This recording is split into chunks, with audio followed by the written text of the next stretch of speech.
మన తెలంగాణలో మొట్టమొదటి ఫ్యాక్టరీ అవుట్లెట్ మన ముకుంద జ్యువెలర్స్ లో లైట్ వెయిట్ ఆభరణాలు కలెక్షన్స్ ఎన్నెన్నో అన్ని జ్యువెలరీస్ పై VA కేవలం 2 to 12% మాత్రమే. విచ్చేయండి Mukunda jewellers. Breaking news. Karnataka CM panchayati climax కు చేరింది. సీఎం మార్పు వివాదంపై కాంగ్రెస్ హైకమాండ్ దృష్టి సారించిన వేళ ముఖ్యమంత్రి సిద్ధరామయ్య ఆహ్వానం మేరకు ఆయనతో భేటీ అయ్యారు డిప్యూటీ సీఎం DK శివకుమార్. ముఖ్యమంత్రి మార్పుపై జరుగుతున్న రగడకు తెరదించేందుకు ఇరువురు నేతలు కలిసి చర్చించుకోబోతున్నారు. అనంతరం జాయింట్ ప్రెస్ కాన్ఫరెన్స్ లో మాట్లాడే అవకాశాలు కనిపిస్తున్నాయి.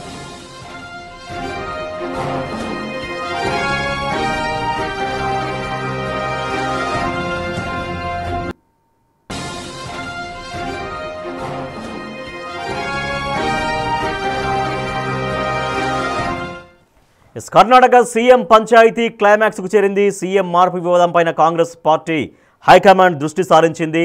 సో ముఖ్యమంత్రి మార్పు ఉంటుందా లేదా అనే దానికి దాదాపుగా ఇవాళ తెరపడే అవకాశాలు కనిపిస్తున్నాయి.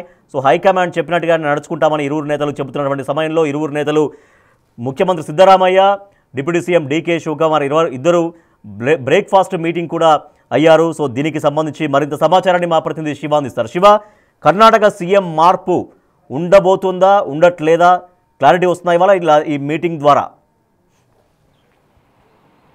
డెఫినెట్గా రాజేష్, కర్ణాటక సీఎం మార్పుపై అంతర్గత విభేదాలు కొనసాగుతున్న వేళ ఆసక్తికర పరిణామం అనేది చోటు చేసుకుంది. దానిలో భాగంగానే సీఎం సిద్ధరామయ్య ఇన్విటేషన్ మేరకు DK Shivakumar, deputy CM DK Shivakumar కొద్దిసేపటి క్రితమే సిద్ధరామయ్య నివాసానికి చేరుకున్నారు. బ్రేక్ఫాస్ట్ మీటింగ్ అనేది ప్రజెంట్ కొనసాగుతోంది. అయితే ఇద్దరి మధ్య కీలకమైన చర్చలు అయితే కొనసాగే అవకాశం కనిపిస్తుంది. గతంలో ఏదైతే 2023లో కాంగ్రెస్ పార్టీ అధికారంలోకి వచ్చిన సమయంలో ముఖ్యమంత్రి ఎవరు అనే దానిపైన కొంత చర్చ జరిగింది. దాని తర్వాత పవర్ షేరింగ్ అంశంపై కూడా ఇద్దరు ఒప్పందం కుదిరింది. దానిలో భాగంగా 2.5 సంవత్సరాలు సిద్ధరామయ్య, మిగిలిన 2.5 సంవత్సరాలు DK శివకుమార్ ఉంటారంటూ కూడా ఒక ప్రతిపాదన, ఒక లిఖితపూర్వక హామీ కూడా ఇచ్చారు అనేది ఒక చర్చ అయితే కొనసాగుతుంది. అయితే వారం రోజుల క్రితమే సిద్ధరామయ్య 2.5 సంవత్సరాల పదవీ కాలం ముగిసింది. నెక్స్ట్ టర్మ్ అనేది సిద్ధరామయ్యకు కాకుండా DK శివకుమార్కు ఇవ్వాలి అనేది DK వర్గం అంతా కూడా పట్టుబడుతుంది. దానికి సంబంధించి ఇప్పటికే DK శివకుమార్ కూడా అధిష్టాన పెద్దలతో చర్చలు జరిపారు.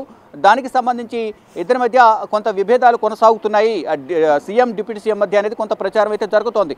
దానికి బలం చేకూర్చే విధంగా DK శివకుమార్ వర్గం ఢిల్లీ రావడం, అధిష్టాన పెద్దలను కలవడం, తర్వాత సిద్ధరామయ్య నేనే కంటిన్యూ అవుతానని ఆయన చెప్పడం, మళ్ళా అధిష్టానం ఆశీస్సులు సిద్ధరామయ్యకు ఉన్నాయి కాబట్టి ఆయనే కంటిన్యూ అవుతారు, ఆయనకి నాకు నా శుభాకాంక్షలు చెప్తున్నానంటూ కూడా DK శివకుమార్ కూడా చెప్పారు. కానీ అంతర్గతంగా ఇంటర్నల్గా కొన్ని కార్యక్రమాలు కొనసాగుతున్నాయి. దానిలో భాగంగానే మళ్ళా నిన్న DK శివకుమార్ సోదరుడు DK సురేష్ కూడా ఢిల్లీ వచ్చారు, అధిష్టాన పెద్దలు కలిశారనేది కొంత సమాచారం అయితే అందుతుంది. కానీ అనూహ్యంగా మళ్ళీ ఇప్పుడు ఇద్దరు కూడా ఒక దగ్గర సమావేశం కావడం, ఈ సీఎం మార్పుపై చర్చ కొనసాగుతున్న నేపథ్యంలో ఇది పార్టీకి నష్టం చేకూర్చే అవకాశం ఉంటుంది. కాబట్టి అధిష్టానం ఇద్దరిని కలిసి ఒక సందేశం ఇవ్వాలనేది కూడా అధిష్టానం వారిని ఇద్దరిని ఆదేశించినట్టు తెలుస్తుంది. దానిలో భాగంగానే ఈరోజు బ్రేక్ఫాస్ట్ మీట్ అయితే ఏర్పాటు చేసుకున్నారు. ఇద్దరు కూడా సమావేశమయ్యారు. అయితే ఈ సమావేశం ముగిసిన తర్వాత అధికారికంగా ఏం చర్చించారు, ఏం చెప్పబోతున్నారు దానిపై మాత్రం ఇంకా ఇరు వర్గాల్లో కూడా, ఇటు కాంగ్రెస్కి సంబంధించిన DK అలాగే సిద్ధరామయ్య ఇరు వర్గాల్లో కూడా ఆసక్తికరంగా కొంత చర్చ అయితే కొనసాగుతుంది. ఉత్కంఠగా ఇరు వర్గాలు కూడా ఎదురు చూస్తూ ఉన్నాయి.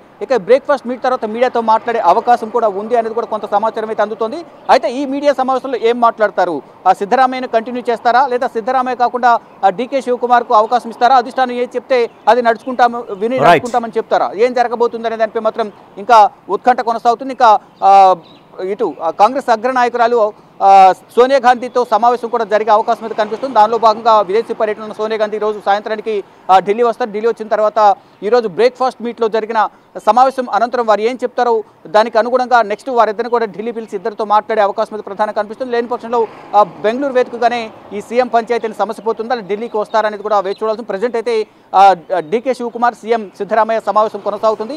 దీంట్లో కూడా కొన్ని చర్చలు అయితే కొనసాగే అవకాశం కనిపిస్తోంది. మరి ఫర్దర్గా ఏం జరగబోతుందని చూడాల్సింది. కానీ ఇటు DK వర్గం మాత్రం DK శివకుమార్కి ఇవ్వాలి. ఇప్పటికే DK శివకుమార్కు 80 మంది మద్దతు పలుకుతున్నారు, మరికొంతమంది కూడా మద్దతు ఇస్తారు. కాబట్టి గతంలో ఇచ్చిన హామీ మేరకు DK శివకుమార్కి తదుపరి 2.5 సంవత్సరాలు సీఎం బాధ్యతలు అప్పగించాలని DK వర్గం డిమాండ్ చేస్తుంది. కాబట్టి ఫర్దర్గా ఈ రోజు జరిగే సమావేశంలో ఎటువంటి నిర్ణయాలు తీసుకుంటారనే దానిపై మాత్రం వేచి చూడాల్సింది. Right, thank you Shiva.